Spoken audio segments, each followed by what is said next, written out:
Hey everyone, this is Trent with our maintenance group, and today I wanted to show you something off of one of our trailers. And I'm not actually at a trailer right now, obviously. I'm in my classroom here over at the Campus Inn in Springfield. But this is called the Tandem Slide Valve Assembly. And this is the equipment that you're using when you need to unlock your pins to slide your tandems. So I wanted to walk you through how this works because it's really basic. There's not a lot to it at all. I used to be a driver. I drove here for about 7 years before I came into road assist. And this was something that always kind of perplexed me. I always was curious what was going on back there. I thought it was magical. You pull a knob, wait a few seconds, and somehow those pins just go in. And I thought it was probably really complicated, but it isn't. All it is an airbag. So you've got these pins right here. These are the pins that go in when you pull that knob to release your tandem pins. They float in with this airbag right here. It just blows up with air. So when you pull that knob, this fills up, expands, and it pulls these pins in from the sides. So pretty basic. There's not much here that can go wrong. There's only a few issues that we see with this, and I wanted to go ahead and walk through those issues and give you some pointers on what you can do if you run into one of them. So the first issue we see is one pin doesn't go in or come back out. The other 3 pins all work just fine. Well, bring this back to this bag right here and how this works. It's pulling from both sides. So if this pin goes in and this one doesn't, we know the issue is right here with this pin. Something right here is keeping this pin from doing its job. Sometimes they get bound up on the sides of the hole, so a hammer to get it in, or maybe a screwdriver to kind of get in there and wedge it out to pop it back out.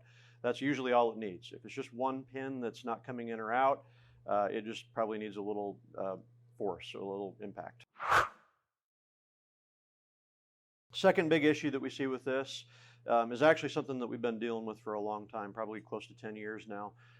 It's how they install this airbag at the factory they build the trailer at. So you can see right here on each end of the airbag, they connect to the back of the pin right here. And right here, we've got a nut and a bolt on there, and that's great. That works awesome. That's what they should be doing at the factory. That isn't what they do. Instead, what they do is they put this slide bolt right here. They put a slide bolt in there, and they secure this slide bolt with a clevis pin or a cotter pin. The reality is these pins don't work very well. They either break or fall out, and then there's nothing left securing this slide bolt in that hole. So eventually the slide bolt is going to work its way out, and this happens. When this happens, when the airbag blows up, when you pull the knob to release the pins, this airbag is still going to fill up with air, but it has nothing to pull against. It just blows up with air and sits there. So when you see 2 pins not going in on each side of one another, neither pin is moving or doing anything, then you can pretty well assume this is the problem. This is what you're dealing with. And that's good news because it's simple to fix. This is something that you can take care of yourself easily.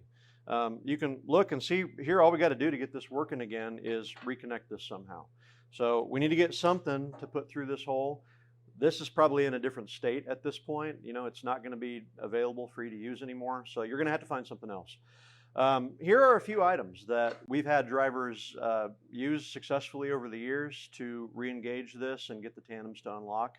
A piece of wire, a screwdriver, a screw, a nail, a zip tie, or 2 or 3 zip ties, some load seals, a shoelace that will allow you to put that in there and get those pins to pull in. So that's the fix on that. If that's the problem, get under the trailer and look at that. Keep in mind you did do a repair here to a company-owned piece of equipment, and we will offer you compensation anytime you get your hands dirty and work on company-owned equipment. So that's the second big issue. The third issue is, unfortunately, something that you can't do much about, but it is very rare, and that is an air leak. You pull that knob and you hear a massive air leak somewhere. These airbags do blow up sometimes. They get a hole in them. Sometimes you get an airline that blows. We've got a grommet fitting on the back of the valve that sometimes shears off. So one of those things happen. There's not a whole lot that you can do out there. We're probably going to have to do road service. So get with Road Assist and we'll coordinate that and get you fixed. So that's all I got on this. Thank you all. I appreciate all you do out there. I want to follow up by, again, mentioning the class that I do. This is one of the things that we go over in our class every day here at our Campus Inn at 1:00 p.m. So we cover a lot of different things. There's probably about 30 or 40 different talking points that I hit on in this class every day. The equipment changes over time, so this class changes with that.